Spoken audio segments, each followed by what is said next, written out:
I got a little excited, Garrett. Yeah, it's all good. What is up, guys? Teddy Cornwell here. Welcome to the Underdog Talk podcast. There's just something about the underdog, but today I'm joined by a quarterback who played in the NFL 7 seasons. Little known fact is also a Super Bowl champion. You heard that right, baby. Super Bowl champ in the building. Give it up for Garrett Gilbert. What is up, sir? How you doing today on this Monday? Man, I'm doing good. Thank you for having me on. I appreciate it. Thank you for coming on. Loved you in your career. I'm a big Cowboys guy. I should share that. Thank you for your time in Dallas, sir. I appreciate that. I know it was fairly short-lived, but yeah. You got it. What were you there for? Close. I mean, probably, like 12 games in the back half of 2020 and then training camp in 21. Yeah, and then you go a little later, a year later, to our rivals in the Commanders, and I don't know how to feel about that. Well, to be honest with you, it's as much as I love my time here in Dallas, you kind of get that loyalty stuff sort of goes out the window. It's like I was sitting in New England on a practice squad and the opportunity to go play for Washington arose, and it's like, what are you going to do? So, that was an even shorter stint. I was 4 weeks in Washington. So, and we had Alfred Morris on the podcast, and he did something worse than you did. He went from the Commanders, or the Redskins at that time, to our starting running back. And that's when I really learned the NFL is a business, Garrett, and it's the cold hard truth. It's a business at the end of the day, and that's just part of the game that we love, right? That's exactly right. You are exactly right. How many teams did you play for in the NFL? Because I think you might have a record. Now so the Rams you started with the Rams. Yeah. Yep. Then you go to that's right. So from there, short stint in Detroit for a training camp, and then to Oakland. If we're getting into the nitty-gritty of things, I was out of the league for a year, and I went back to SMU where I finished school at and spent a year coaching. Back to the NFL with the Panthers, and then I was out of the league basically again for another year. I went and played in a spring league for a team called the Orlando Apollos, a short-lived spring league that was kind of a precursor to the return of the USFL and the XFL. Let's see. And then the Browns, then the Cowboys, back to the Patriots. I've got this memorized because I've been on the camp circuit and all the kids are asking me who I played for. So I was rusty, but I got it back now. So from the Patriots to Washington, then I went back to the Raiders after they moved to Las Vegas. I was there for a few weeks in May. And then when Mac Jones got hurt in 2022, I went back to the Patriots and backed up Bailey Zappi for a few weeks. And then I decided it was time to get a real job. I think that counts as a real job right there, sir. I really do. And I'm really interested about this, the Apollos, right? I mean, was that something is that still a league, Garrett? Or I assume that's done. No, it's not. So the AAF, obviously it's the UFL now, right? Like which the XFL and the USFL merged into the UFL, and obviously that league's been doing well the past few years. But in 2019, there was a very short-lived startup called the AAF. It was the Alliance of American Football. It was 1 year before those other two leagues, and I think we made it. I don't think we made it 8 games. And then the league folded for financial reasons.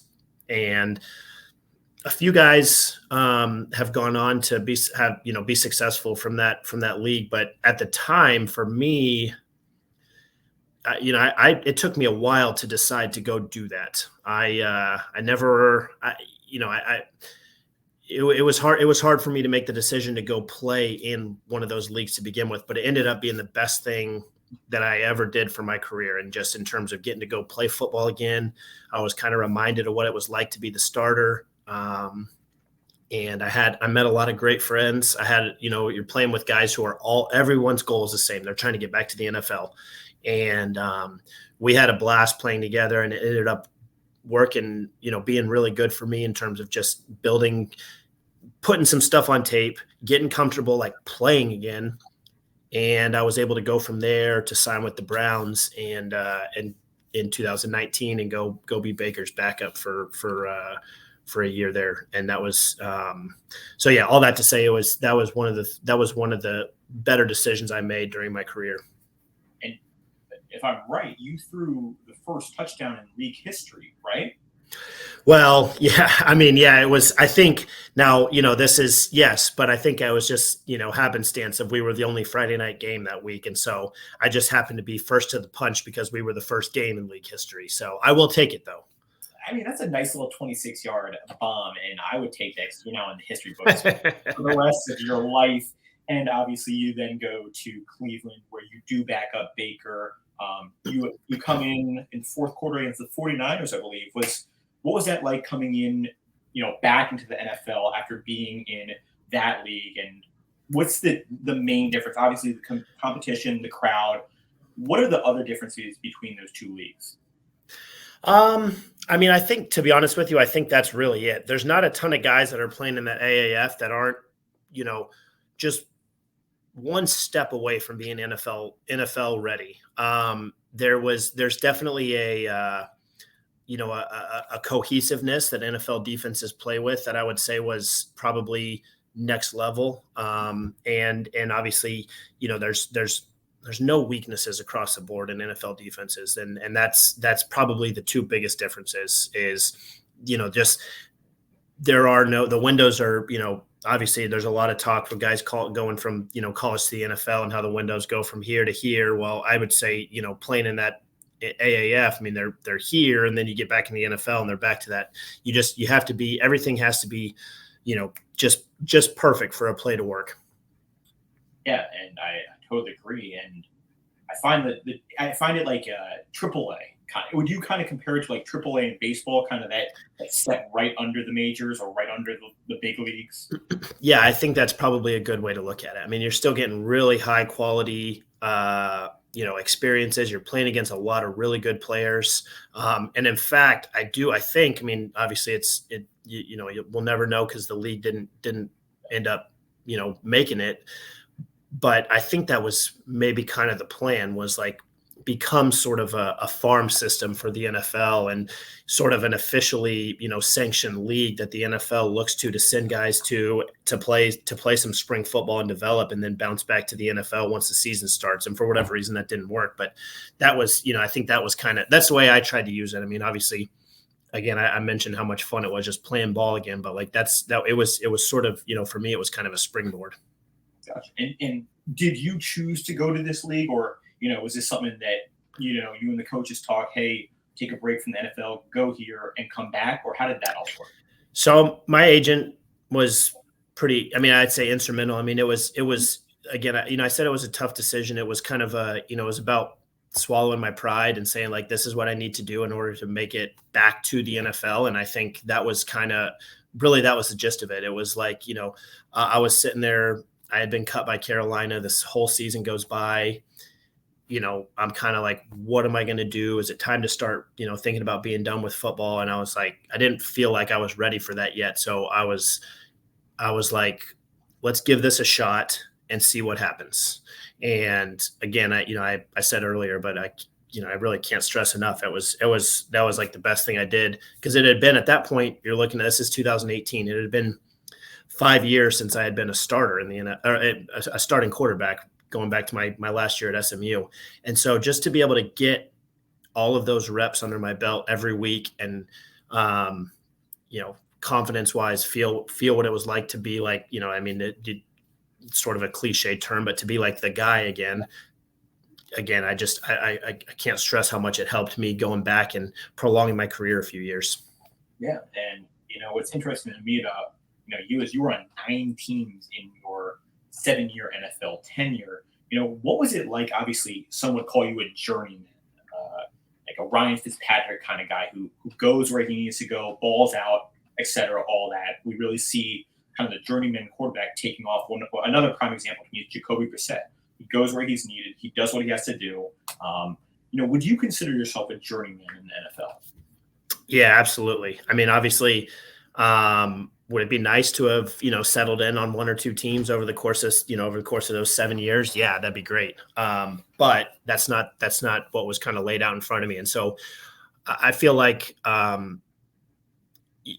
that you just mentioned, those guys that you just mentioned, Fitzpatrick, Jacoby, that what they've done a fantastic job of doing is, like you said, thriving in uncomfortable situations. You get to a place where you're not familiar with the playbook. You get to a place where you're not familiar with the roster. You're not familiar with the receivers you're throwing. Well, how do you figure out how to be successful anyway? And, I was able to learn from a lot of guys, when I was younger: Sean Hill, Dan Orlovsky, Derek Anderson, who had played on a number of different teams, maybe not, quite to whatever definition of journeyman you have, but had played for a number of different teams and been successful. And so I was able to learn from those guys a lot about how to stick around in the NFL. And they taught me a lot about what the daily routine looks like, about, finding a way to prepare for games when you're not getting reps. And so I was able to use that sort of to my advantage, much like those guys do,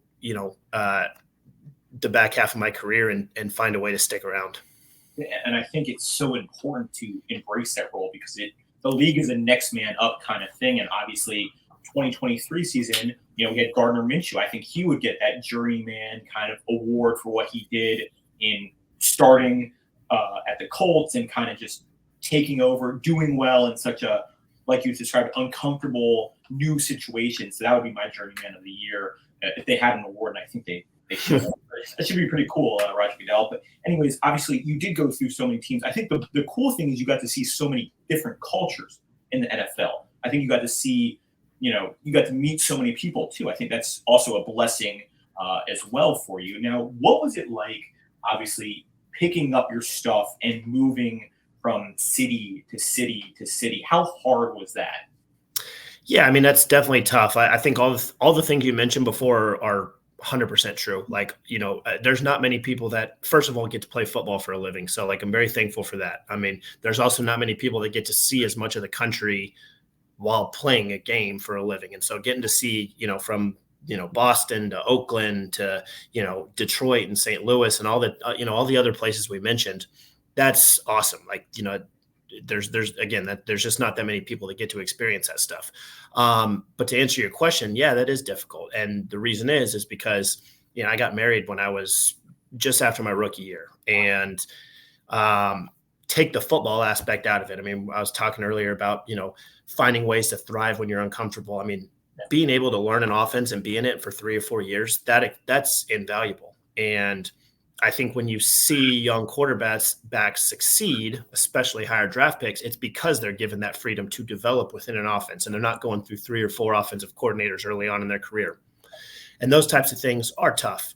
That being said, going to a whole new locker room, going to a whole new city, going to a whole new culture, those types of things, they take time to adjust. I mean, it takes time to learn how to do that. It takes time to learn how to find your way and get accustomed to a new culture and a new offense and a new locker room quickly. And so I think, again, I think early on, something that I probably wasn't prepared to do.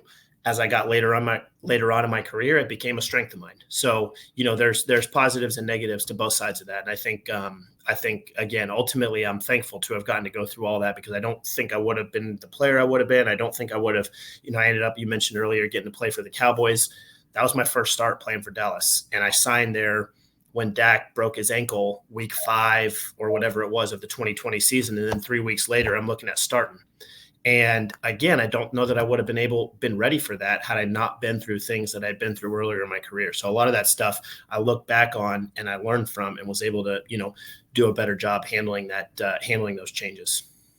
I mean, how many young kids want to be a starting quarterback in the NFL, and you started a game for the best team in the NFL? I would say that, but I mean, the team that everyone wants to play for is going to be America's team. It is going to be the Dallas Cowboys, and you made a start for them. I mean, I think the statistic going from high school football to college football is very rare. Going from college football to the NFL is very, very, very rare. And I don't want to butcher the statistics because I probably get it wrong, and you also did something that many people have never done. You got drafted. I mean, what was that like getting drafted into the National Football League? After changing colleges, after balling out at SMU, and then what was that like being drafted by the Rams into the National Football League?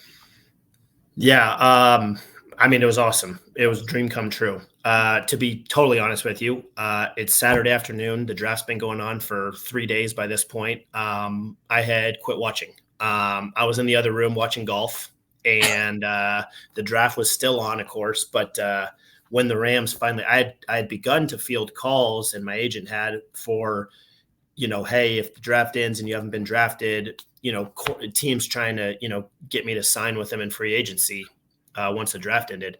But when the Rams did call, I mean, obviously it's Jeff Fisher, it's Les Snead on the phone, and I go sprinting into the other room so that I could see my name come across the screen. And that, I mean, that's just, it's a unbeatable feeling. Truly a dream come true to get to. I mean, it's something that, my dad played in the NFL. So for me, there was nothing else. It was, I grew up like, I was a football player.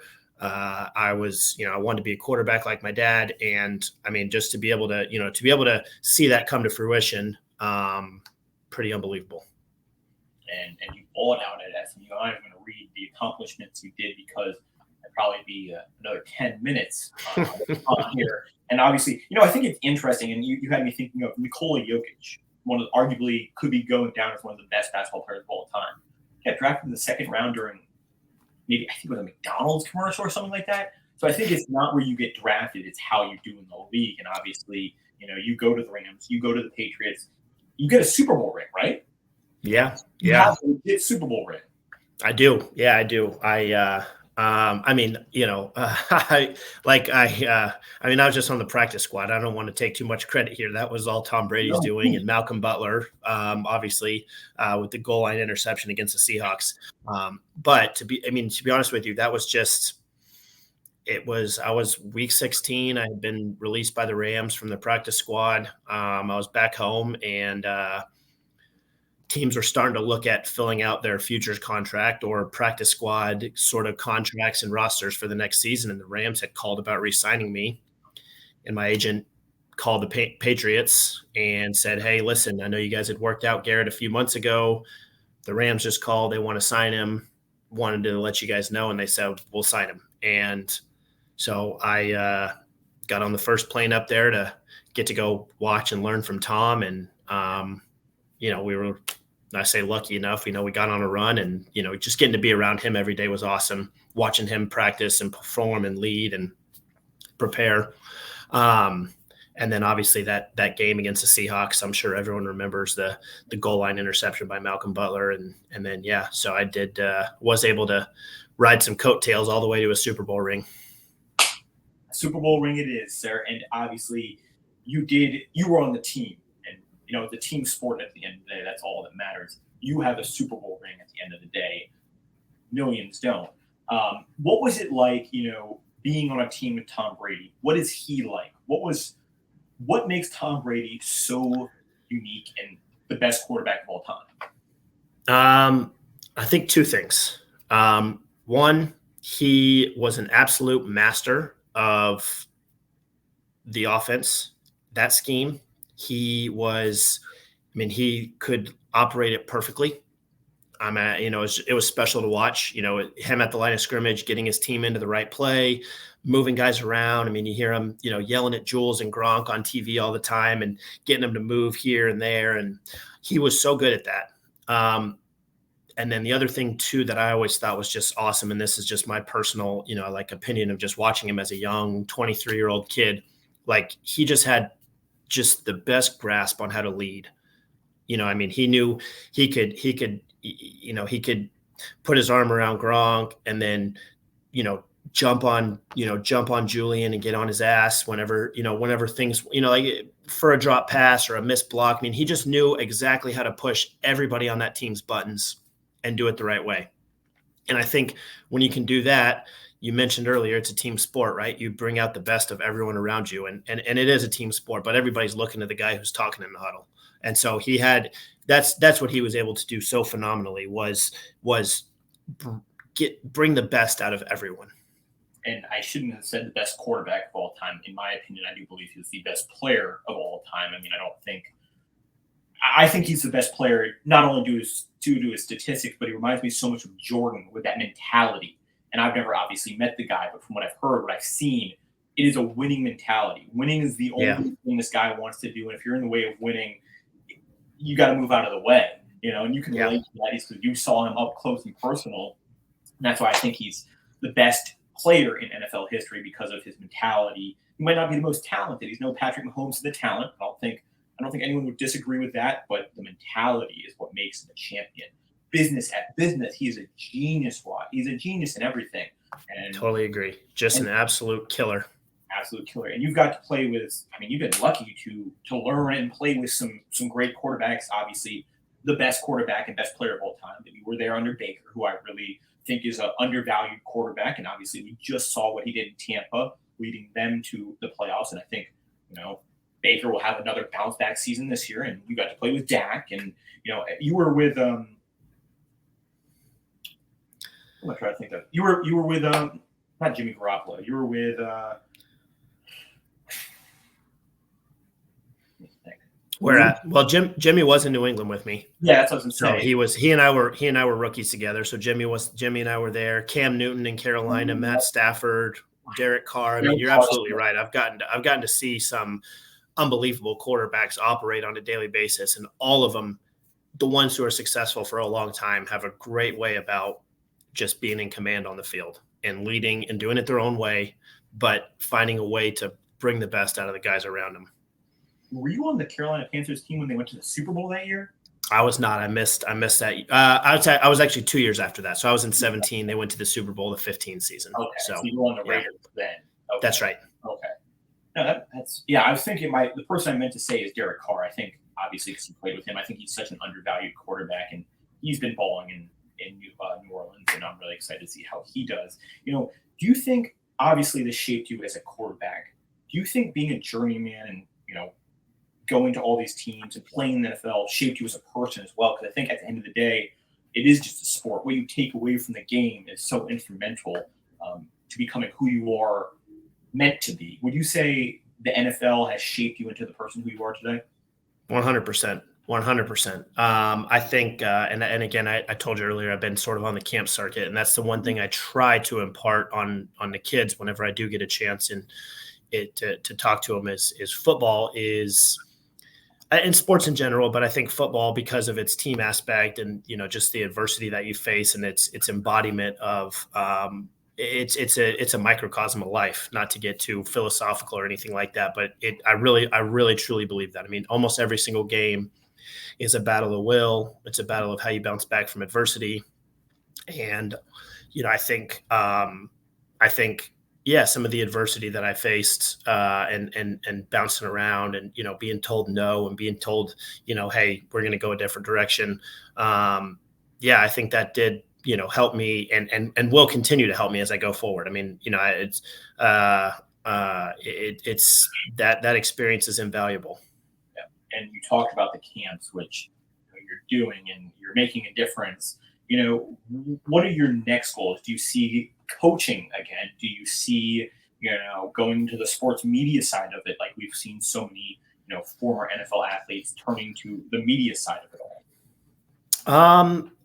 I think for now, coaching is not on my radar. I've actually taken a job in the insurance world. So I'm, on the brokerage side. So I went to work for a group here in Dallas, out of Plano, called BSBD, that I really like. I've been there about 6 months and I'm loving it. I mean, I'm still learning. There's tons I have to learn about insurance, but I love the guys I work with, and it's been a great experience so far. And for me, that was just, I wanted to just see what else is out there. And I do get to do I've mentioned a couple of times getting to go work these camps and teach quarterbacks, and that kind of scratches the itch for me right now. but who knows what the future holds? I mean, I actually dipped into podcasting and the StreamYard world for a little while last football season, just 7 or 8 episodes, and then my buddy and I, who I hosted with, both got jobs, and we were like, well, who's going to edit the episodes? And so we'll call it a hiatus for now. But I did enjoy that too. I mean, there's a lot of things that I'd love to continue to be involved in when it comes to sports. But I did definitely want to step away briefly, and so that's why I've taken this job, and so yeah, I'm really enjoying it. Yeah, and I saw you with Luke Kuechly on your podcast. That's a pretty good get. I assume you guys were on Carolina together, and you should get back into podcasting. That's all I'll say right now. I mean, I'm just a regular guy getting to talk to you guys, and it's the best thing that's ever happened to me. And I think you obviously talk about the transition from being a quarterback in the National Football League, the jewel of sports, one could say. Now, what is the transition like going from, NFL to the insurance world, having a 9 to 5? How much different is that than your NFL career? Well, I would say, I mean, first of all, yeah, it's very different. But what I've really enjoyed about it, and again, I mentioned this and I could talk ad nauseum about it, is I came to work for a great group. There's a lot of guys who are, I feel like, wired the same as me. They come, a lot of guys that come from sports actually, and being able to learn from them has been great. And just, it's like, I mean, it's not, because nothing's like being in the locker room, but that's kind of, you get that sort of feel, and that's been awesome for me. But the other thing, and truly the biggest thing, is, you asked me this earlier. It's like, do I think football's helped me going forward? Like, yeah, 100%. Being able to deal with, rejection and being told no and battling. I mean, getting into a new career where all I've known is football for 27 years, basically, right? Like, I played since I was 6 years old, and now you're starting over. Finding a way to learn, finding a way to learn about an entirely new industry, finding a way to,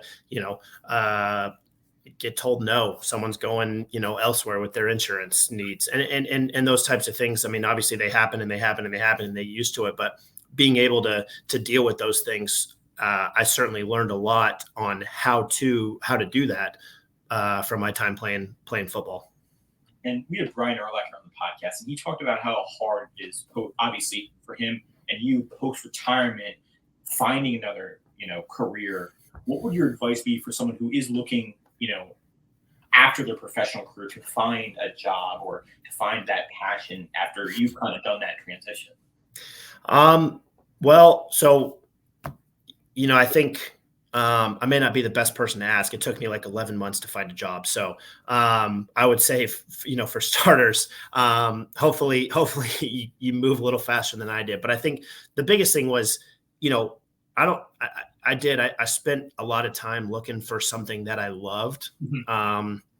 And of course I love the game of football. I happened to know that I didn't want to coach right away, but finding something else that you love, I don't know is maybe the right way to look at it for me. Like, the stuff I'm super passionate about is spending time with my family, spending time with my kids. And I was able to find something that gave me the freedom to do that. And while I do find insurance interesting and I'm enjoying learning about it, those are the things that I'm truly passionate about. And going into this line of business has given me the freedom to still be able to drop my kids off at school, or, make sure I'm not missing soccer games or soccer practices or dance or anything. Like, those types of things are what's important to me. And so when I shifted my mind to start looking at it that way, made all the difference in the world. I wasn't so concerned with finding a career that I'm passionate about, because, like, I wanted to get into real estate. Well, I don't know the first thing about real estate. So was I passionate about it? Well, who knows? Yeah. And so that was sort of holding me back in terms of making a decision. And then when I was able to kind of change my mind frame, things freed up for me. And were your kids ever able to, watch you actually play in the NFL? So I have 2 kiddos, and my daughter got to come to one game during my last stint with New England, and I got a picture with her after the game, and I mean, that's pretty special. Yeah.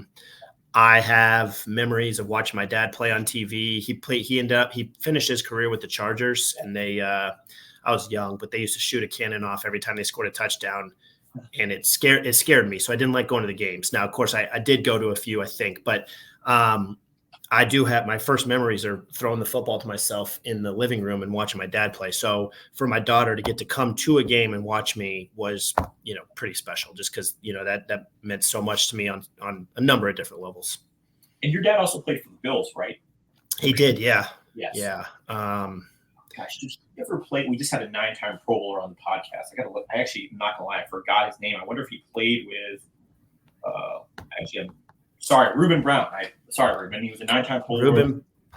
Ruben Brown. I don't know if your dad ever played with him. Let me have a look here real fast. He was an 8-time Pro Bowler for the Bills, 1-time Pro Bowler for the Bears. He played with. Was your dad ever on the team with Jim Kelly? So he was. But my dad, I think they might have missed each other by 1 year. Let's see if they went to the. Let me see with Ruben Brown. Bills. Really going good. Yeah, so it looks like my dad left the Bills in '94, and so he missed Ruben by 1 year. But my dad was a backup on those teams with Jim Kelly that went to all 4 Super Bowls in a row, and then he went to San Diego for a couple more years to finish up his career. So, let me ask this question: that if obviously kind of our parents shape us into who we are, do you think if your dad was never in the league, never played football, do you think you would find football? That's a good question. I want to say yes, just because all I did when I was a kid was play sports. I mean, it was from one to the other. It was football, then basketball, then baseball, and for a time, basketball was my favorite sport when I was growing up. I kind of always knew that I'd end up playing quarterback, or that was where I was going to go. But for a time, basketball was my favorite sport. So I'd like to think maybe regardless, but I don't really know. I think that shaped just watching him growing up and being so in love with it from an early age. I think that shaped so much about who I am I would say that's kind of hard to say. But I would like to think so, just because I feel like, I feel like I would have been in love with sports regardless. And, you talked about earlier about kind of wanting to, settle into that job, which I totally respect. But hypothetically, if SMU called you and goes, "Hey, Garrett, we want to give you the head coach of football job," would you take that? And I don't know if the people are listening. Answer on camera, but I am interested. That's a great question. I don't know if I'm qualified. First of all, I don't know if I'm qualified to keep up with NIL and recruiting and all that sort of stuff these days. It would be that'd be hard to pass up, though. I mean, I'm very, very fortunate for SMU giving me a second chance in college and letting me come play there after I graduated from Texas. But I'd like to think I would say yes. I mean, that'd be super hard to pass up. I would have to be really good about hiring my staff, because they'd have to carry a lot of weight while I figured things out. Well, I mean, and I'm not going to name any coaches, but there are some coaches who are not qualified in the NFL right now. That's all we'll say. So I'm sure you've had experience. You've had more experience than most people. You know the game in and out. So I think you'd be well qualified. And obviously, you went to Texas football, where you went to 2 state championships, right? Won both of them. Yeah, we did. Yeah. The second season, was it 16-0? Yeah, that's right. My senior year, we were 16-0. And we often hear about how Texas football is the real deal. Garrett, how would you describe Texas football to someone who, is an average high school football fan? I mean, I'll put it like this. At my last state championship game, well, and numerous after that, when I went to go watch my little brother, there were more people in the stands than for most of my games at SMU. I mean, people care about, whole communities. I would say that the movie Friday Night Lights is, a little bit of a caricature, it's a little bit of a parody, but it's not too far off in terms of, especially in small towns like that, where, the town legitimately shuts down on Friday night for everybody to go to the home game. And it's a lifestyle, that's for sure. Texas football just seems absolutely outlandish. It's an awesome experience. I can imagine. Highly recommend getting down here to go to a game. well, I was gonna try and time travel, grow a little more muscle, and then maybe play linebacker. No, There you go. Now you're talking. That's a plan right there. We'll go from there and we'll see how it is. And obviously, successful high school career. You had a little shoulder injury, which kind of delayed you, but you were back in time. How many offers were you getting out of, high school? What was the college visits like? What was that all like for you? Well, much like how I was just, dead set on playing quarterback and being in love with, I was fortunate enough that I think had I gone through the recruiting process and actually courted some other schools that I probably would have had. I mean, to say my pick of schools is probably a little bit, being, exaggerating a little bit, but, we were good in high school and I was, I obviously got a lot of the credit, which, most of it I didn't deserve, but I got to play on a great team a couple years. And, a long-winded way of answering your question is this: I never wanted to go anywhere besides Texas. And I grew up when my family settled down in Texas after my dad got done playing. I fell in love with Texas football. Major Applewhite, Chris Sims, Chance Mock, Vince Young, Colt McCoy. I mean, I just loved watching those guys play. And that was it for me. So when they offered, I said yes. And I think in other schools kind of knew there's no chance I'm going anywhere else. Thanks, but no thanks. And so the amount of offers, was low. But, I think had I gone through the process, maybe there would have been a few more here and there. And so there was nowhere else for me. You were a 5-star quarterback or by Rivals, right? Yes, I was. Yeah. How awesome was that? Because that we don't hear. That's a very rare accomplishment. What was that like going out of high school, being a 5-star quarterback by Rivals? I mean, you obviously didn't let it get to your head, but how much did that motivate you, I would say? And again, I was, I was really fortunate to play. First of all, having my dad growing up, I was fortunate to have him as my first coach, and the guy when I got to high school that I was calling on the way home from practice every day. I mean, he was, I always say he was my first role model, my first coach. And, super fortunate to have that. And then when I get to high school, I was coached by, two really good coaching staffs, and Jeff Dykes and Jerry Bird, and then Chad Morris and Matt Green after that. And, we had a ton of success. And so all that stuff certainly benefited me in terms of, earning whatever recruiting rankings and all that sort of stuff. But again, all I ever wanted to do was play for Texas. And that, I'd like to say, that didn't matter a ton to me in terms of, the 5 stars and all that sort of stuff. I just wanted to go play for Texas and be successful for my favorite team. I don't know if you saw me earlier. I did this. Has anyone? I did some research, and I want to hear what your thoughts are on this. A former head coach, where I'm getting at, said you were the best quarterback he has seen since Miami Dolphins legend Dan Marino. Someone said that, right? Let's see. I don't know who. It was Jackie Sherrill. Yeah. Well, I mean, that's obviously very flattering. But, I don't know. I mean, that's very flattering to hear. And, but again, all that stuff all that hyperbole and all that sort of stuff doesn't matter a ton. Once you get to college, everybody's back on the level playing field. And I think that I don't know that it necessarily did me a disservice going into college, but I talked a lot about going from team to team, not having success at Texas and having to move on to SMU and I think benefited me a lot when I got to the NFL in terms of my preparedness to deal with the transition from the college game to the NFL.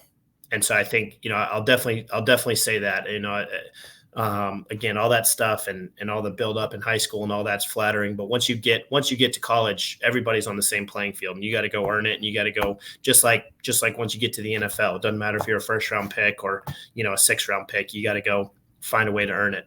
100%. We had Jamarcus Russell on the podcast, and obviously I think Mel Kiper described him as the next John Elway. So it is interesting to see how, people get compared. And like you mentioned, going from high school to the college level to the NFL level, each level is getting better and better. So, that draft comparison, even getting drafted, we've seen busts, and I'm not going to, again, name any, but we've also seen undrafted people or people in the 6th round become some of the greatest players of all time. My hero, Tony Romo, undrafted out of Eastern Illinois. The GOAT himself, drafted in late round. 6th round draft pick, yeah. Draft pick. Now, do you know how many yards you threw at SM or in your collegiate career and how many touchdowns you threw? I don't. I don't know. I'll say you finished your career with 49 touchdowns. Okay. 9,761 yards. 10,000 would have been cool, huh? 10,000. That was funny. 10,000 would have been cool, but you got a lot of accolades in college. Now, what is your biggest tip for someone who's looking to make it from the college level to that NFL level like you once were, sir? Oh, obviously, you're playing college football. You've achieved probably some of your dreams, but I think in order to make it to the next level, football has to become what you eat, sleep, and breathe. It has to become. You can't, outside of a very few select examples, you can't play football at the NFL level with one foot in the door and one foot out. You got to be all in. It has to be something that, that you are fully and totally committed to. I would say that's probably the biggest thing is, understanding what it takes to learn an NFL offense, especially when it comes to transitioning from college playbooks to the NFL and what kind of time commitment that looks like. I think, I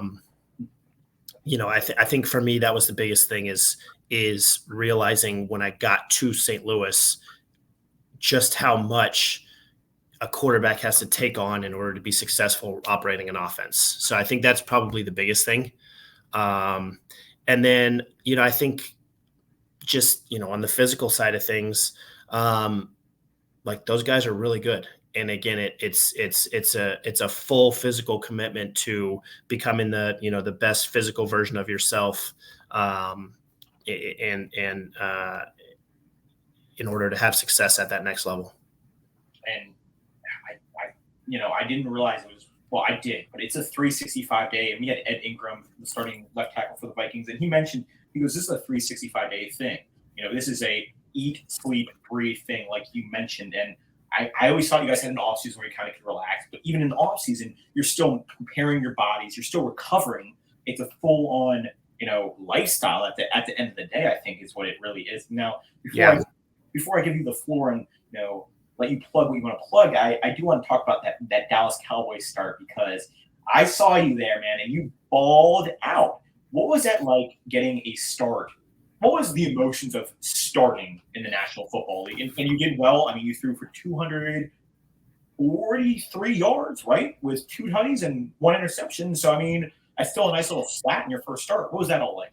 Yeah, it was awesome. It really was. Obviously, I wish we would have won the game. We were playing the whatever they were 9-0 Steelers at the time, and felt like we had them on the ropes for most of the game, and then kind of let it slip away at the end. And but man, it was really fun.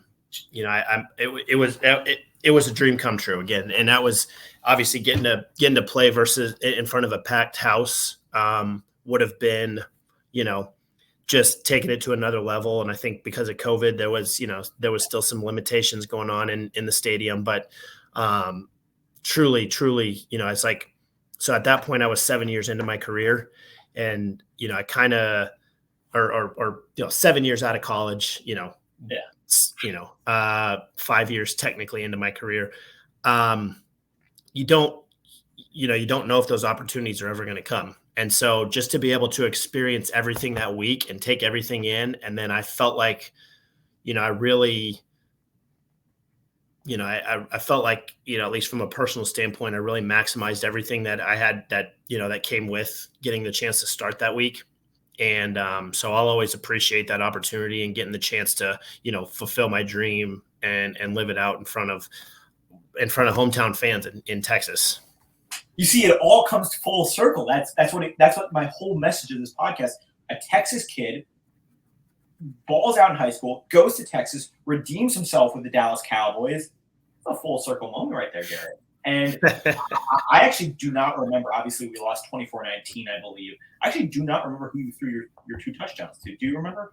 I think it was actually just one. There was one to CeeDee Lamb, and I still got the ball at the so maybe should have had another one, but I unfortunately had a late pick to Minkah Fitzpatrick in the end zone. So early in the fourth quarter. Won't forget that one either. Well, at least you threw an interception to a good player. How about that? That's right. That's exactly right. I wouldn't be joking about that because I throw a million, but at least you threw it. No, you're exactly right. At least you threw a full level player. And obviously, before we go, and I appreciate you taking your time. I mean, stand out, person on and off the field, obviously. Is there any, charities you're working for? Any, thing that we can support you? What's the Instagram? Where can we find these camps that you're obviously being a big part of? Yeah, so I have plans to have a football camp of my own. I haven't currently. The camps that I've been working at were the Manning Passing Academy, which probably doesn't need any help publicizing itself. I'm very grateful to the Mannings for allowing me to come work the past few years. I've really, really enjoyed that. And then there's a camp at Lake Travis High School where I went that I just try to get back to every year called Hill Country Passing Academy. I am on Instagram. I'm at Garrett Gilbert 7, and I'm not too active, but maybe if I take your advice and get back on the podcasting, we'll get back active and get back rolling with it, because I do enjoy that, and I enjoy sitting here talking ball with you.